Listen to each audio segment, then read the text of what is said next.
Hello, all, and welcome to a very exciting Civilizations in Review. I'm really excited to chat about this very fascinating Sultanate, Dynasty, Empire, Caliphate. We'll learn more as we jump into it.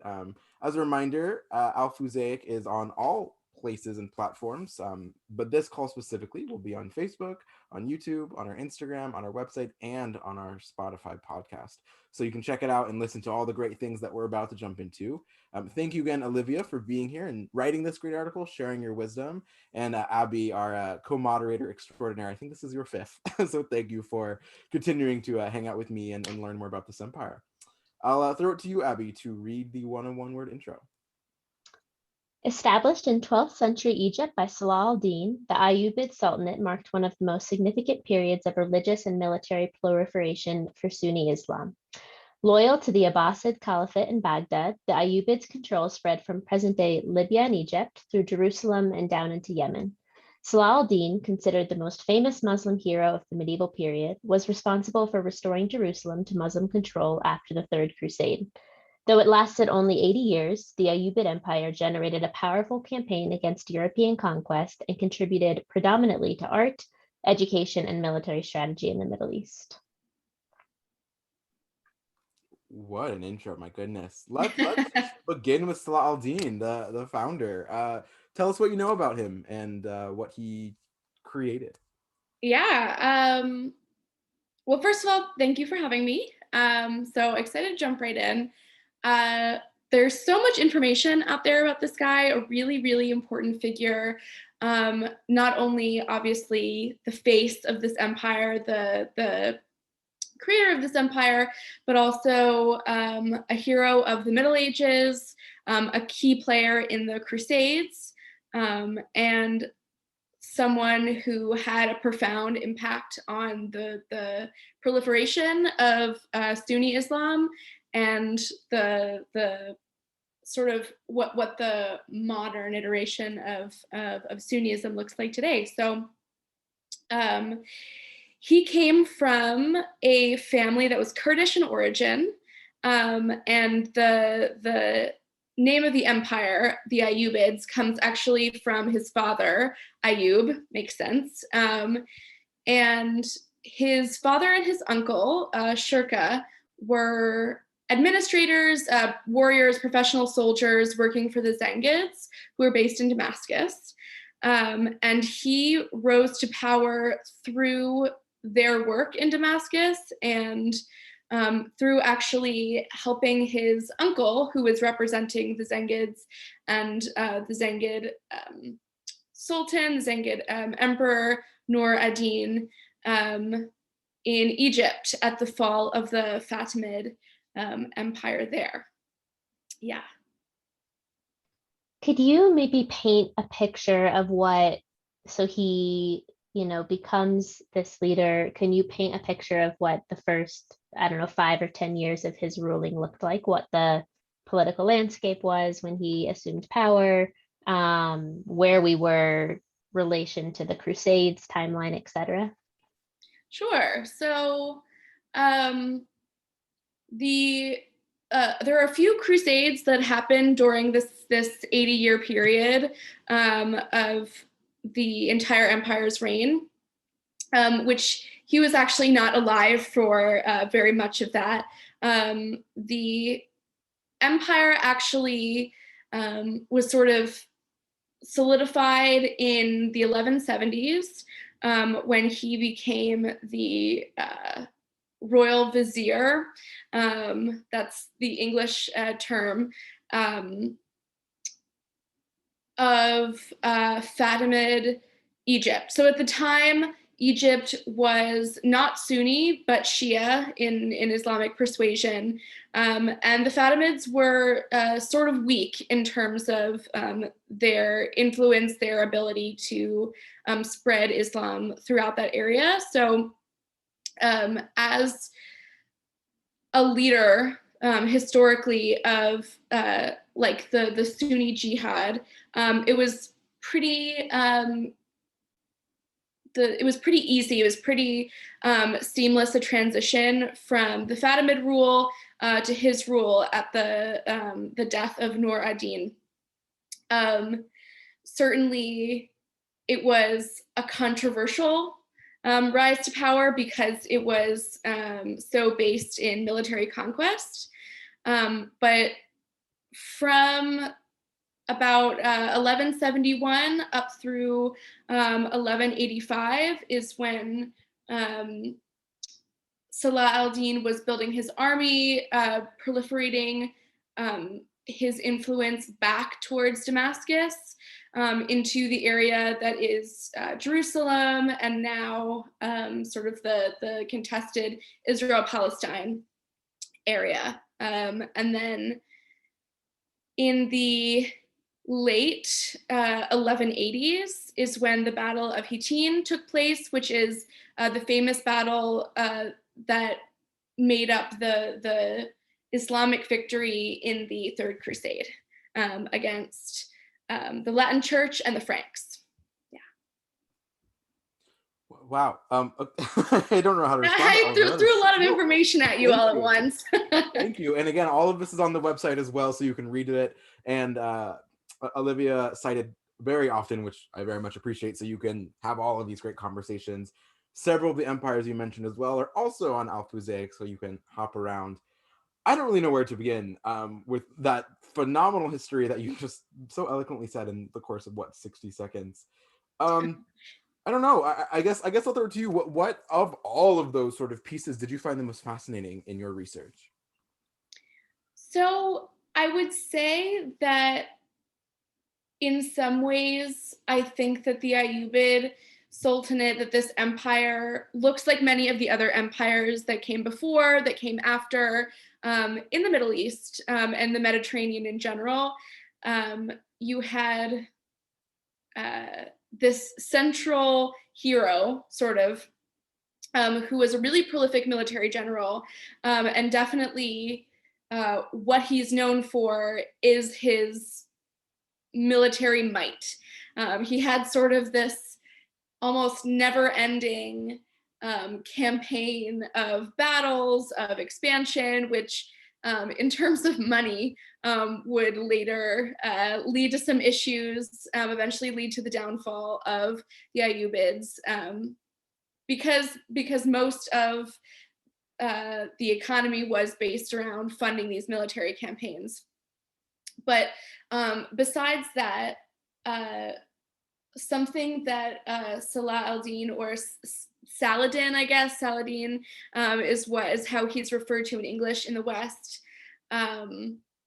He was also really known for the concept of Sunni jihad as a cultural practice, as an intellectual practice, despite the fact that his empire, like a lot of other empires, was really decentralized. I mean, it covered ethnically, culturally, people from Yemen all the way up through, the top of the Arabian Peninsula over into North Africa. So you have like a really sort of large-scale diversity from one end to the other, what the empire looks like.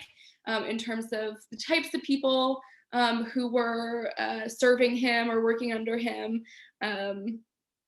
culture, food, even religion.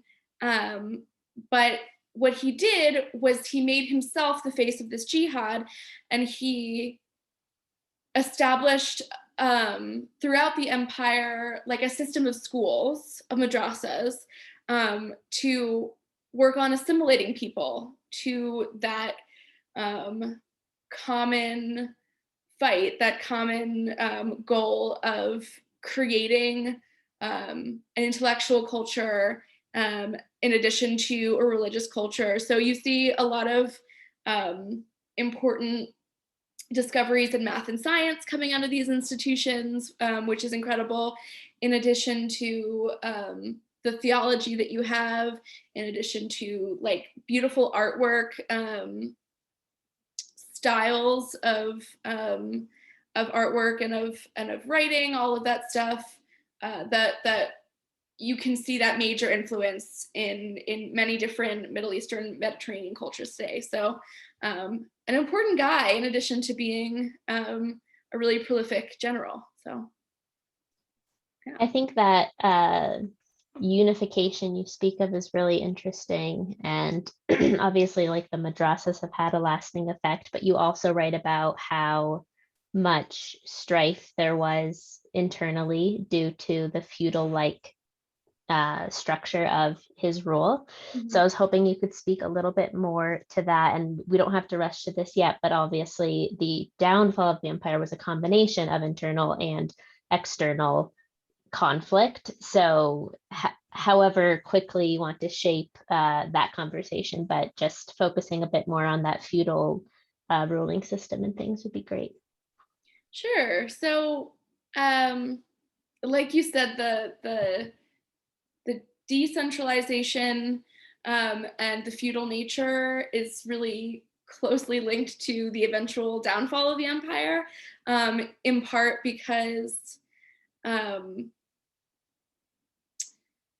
many of the administrators for different parts, different geographical locations, and sort of like city states within the empire were Salah al-Din's either personal friends or family members. And when he died about 20 years into the full 80-year reign of the empire, there was a lot of infighting, a lot of factionalism, because he had made himself the face of the empire, despite the fact that it really was more like a federation or a confederation of like these small city states with rulers that had a personal relationship to him in some way. So he was able to have immense influence over a huge swath of land, of geography, because all the people sort of in high places in the Sultanate were people who were loyal to him. And that's definitely important if you're going to establish an empire through a coup, a military coup, and that you're going to, base your economy, your culture, all of that around the military and around conquering lands militarily. So a lot of that cultural assimilation that I wrote about with the madrasas and education also had to do with his military, with his armies, that he had a lot of different ethnicities, a lot of different cultures all coming together under this one like Ayyubid umbrella to fight for him. And he was known as a really good general and really good at raising morale to keep all of these people of different communities, different identities together, which is really incredible. Although again, he spent a lot of money on his armies, which worked to keep people happy, keep people fed and clothed, and have all the weapons that they needed. But perhaps not enough money for other parts of the empire. So That's great, first of all. Going off that, and I'm not sure if you had brought this up, but the Mamluks were the first civilization I helped Ben can moderate. And obviously you write about them here. And so speaking of Saladin's military might, and from what you're describing and from what I've read as well, his charisma is quite amazing. His unification is amazing. However, if I'm not mistaken, I think the Ayyubids depended upon the Mamluk slave, like soldier labor, quite significantly, which is what makes the Mamluks' overthrow of the Ayyubids even more impressive if you painted in that picture of slave soldier labor. And I was just wondering if you had any additional information on that, or if not, just speaking to the relationship between the Mamluks and the Ayyubids a little more, maybe.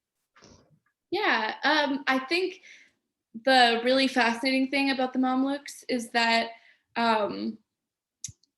that was the rank, the status that Salah al-Din himself came from. So his father and his uncle were actually both considered Mamluk soldiers.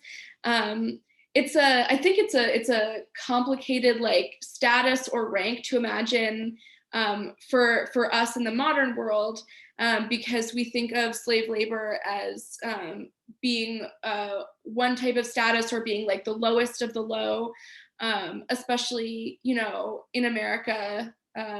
Our biggest reference to slavery is the horrific nature of chattel slavery. So the Mamluks were of a different social status than other types of slaves in this empire, because they were professional warriors. So they were in some ways property of the state, but many of them also emerged to free status and a high status within the government, like Salah al-Din's father and his uncle, who eventually also became like governors almost of Damascus. And then on the other side of it, you have the fact that the Mamluks, the slave warriors of his own sultanate, eventually overthrew him and did what he did, what his father and his uncle did. So it really does show that despite how prolific and powerful this empire was, that you know, all of this power is very cyclical. So who's ever under you is going to be rising to power next, and that's the way sort of history unfolds. And the Mamluks were they lasted a lot longer than the Ayyubids did, actually, right up until the Ottoman Empire, which is fascinating. Sorry, Ben, I keep taking your thunder, but I just don't want to lose my train of thought. I mean, it's cool that there is this very similar link. I mean, a lot of these empires have tolerance sort of embedded, but then not to this fullest extent, and then that minority community then over, like, that is pretty much a domino effect really throughout most of all of these empires throughout history. But the identical really nature of the Mamluk Empire here is fascinating, and they existed at the same time, so fought against each other, were absorbed from around each other. I mean, steal all my thunder that you need to. Abby, I think it's interesting questions, and you know, from the ones that you have moderated, there's that through line right there for sure. Definitely. And so we've talked about now the Mamluks, the Ayyubids, and a little bit of the Latin Church. And I was hoping you could maybe bring in the Mongols a little bit into this very conflict-heavy political landscape we're talking about, and just paint a picture for our listeners of where they fit into all of this. Yeah, the Mongols did not sort of come into play until after Salah al-Din died. It was they came into play in the 13th century.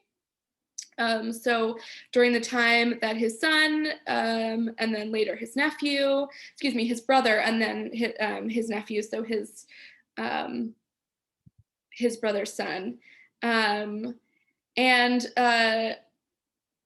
a big factor in the interaction between the Mongols and the Ayyubids is that the Ayyubids played such a key role economically in the Silk Road trade at the time.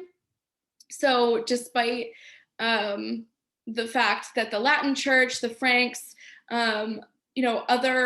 other empires or other powers that were based along the Mediterranean but were European or Christian, you have the Crusades, and you have a lot of conflict, a lot of very, very bloody war and battle between these groups. But at the end of the day,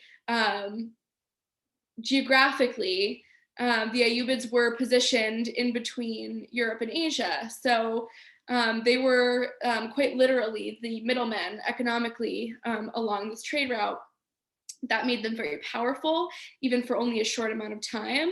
And the Mongols ended up having, what was essentially a monopoly over that portion of Asia that would be the start of the Silk Road trade route. So There are some ways in which economically the Mongols and the Ayyubids were allies because they traded, and some ways in which they were definitely enemies because there was immense economic competition related to the Silk Road. I hope that was that was sufficient. I guess it's a lot of Absolutely it information. is. No, and I want to correct myself. The Mamluk Empire, as we know it, actually overthrew the Ayyubids. So they didn't. Well, they existed at the same time because it was one literally after the other. But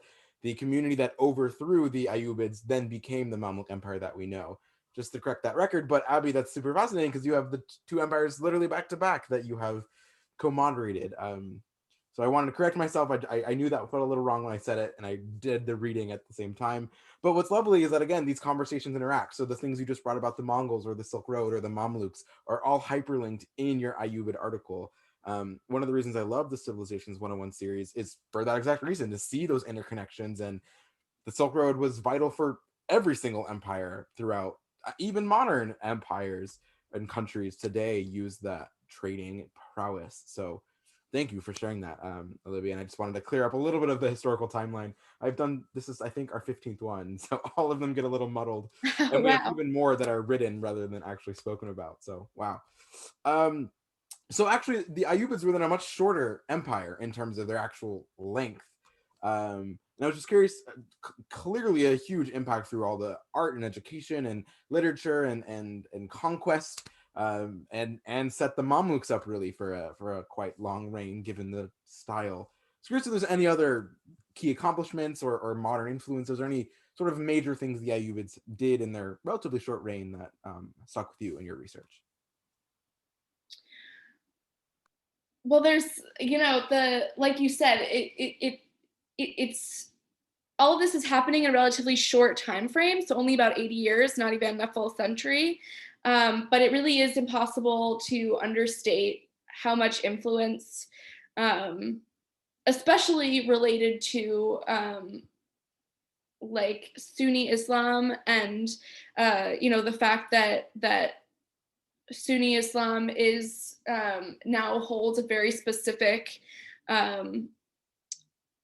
cultural and political dominance in throughout the Middle East, especially the Mediterranean, and also bringing Sunni Islam and everything that came with it culturally, and in terms of the educational system to many parts of North Africa. I will say, in terms of just like some cool facts, like stuff that I liked, was that in addition to fortifying cities throughout the empire, including Damascus and Jerusalem, there's such a focus on like what he did militarily, but there's also like a huge influence on modern architectural aesthetics that are that have really nothing to do necessarily with the military or fortification, but really just the way that educational institutions, like the architecture of the madrasas, of various tombs of key historical figures, of mosques.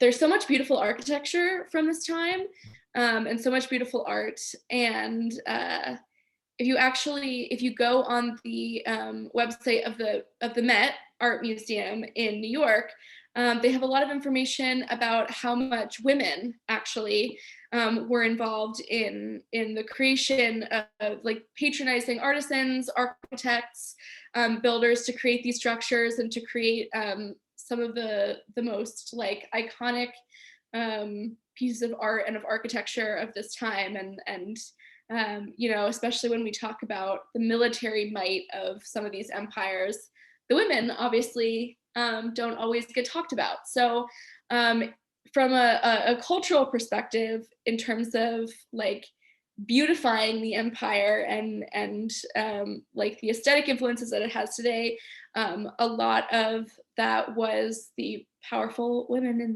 the Ayyubid society. So that was something that I liked learning about. But yeah.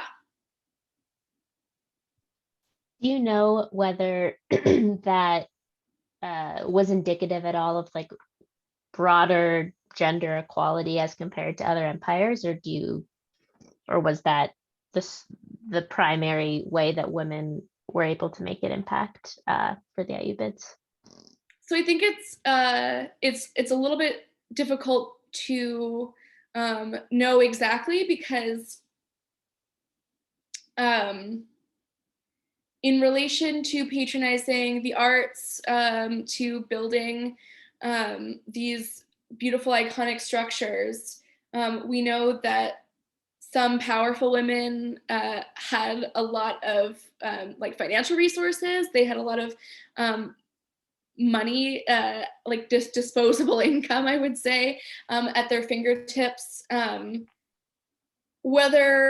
Whether that's indicative of how women were really living at all levels of the empire, I'm not sure that that's fully representational, but it definitely does say something about the fact that women, specifically like upper class women, uh, were able to have those aesthetic and cultural influences, um, and that the extent to that influence may look different, in the Fatimids, before the Ayyubid Empire, and then in the Mamluks afterwards.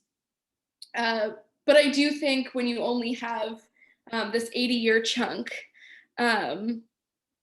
there is a limit to how much like drastic social change you can see in something like the Ayyubid Empire, that despite the fact that Salah al-Din prided himself on establishing an Islamic culture that was at least theologically pretty different than the Fatimids, for instance, or the Zengids.